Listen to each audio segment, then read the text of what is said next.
Flaqa ta' qabel il-budget mal-UHM Voice of the Workers f'Kastilja, il-Prim Ministru Robert Abela ħabbar li l-Kabinett approva qafas leġislattiv biex jirregola x-xogħol organizzat permezz ta' pjattaforma diġitali magħruf bħala Platform Work.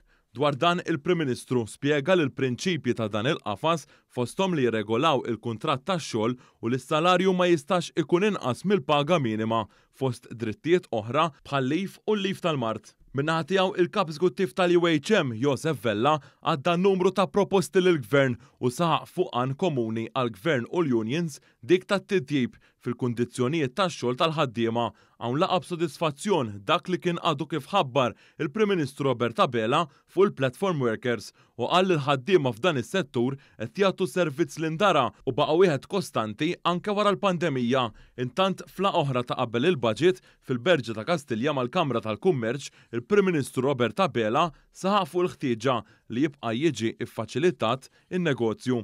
Dr. Abela kienet jitkellem fil-kuntest tal-fatt li pajjiżna għadda mill-proċess tal-Manival u tal-FATF b'suċċess frott ħidma kollettiva u saħaq li pajjiżna illum għandu ċertifikati bħal ġurisdizzjoni serja u b'saħħitha huwa importanti li nisfruttaw dawn il-fatti.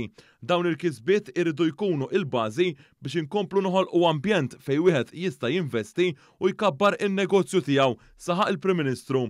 Il-Prim Ministru Robert Abela qal li l-aspett tal-governanza li ħloqna irid iservi biex ma nibżux niddeċiedu d-deċiżjonijiet biex pajjiżna ikompli jikber u jesperjenza tkabbir ekonomiku bi prioritajiet ġodda fosthom il-qalba diġitali u favur l-ambjent.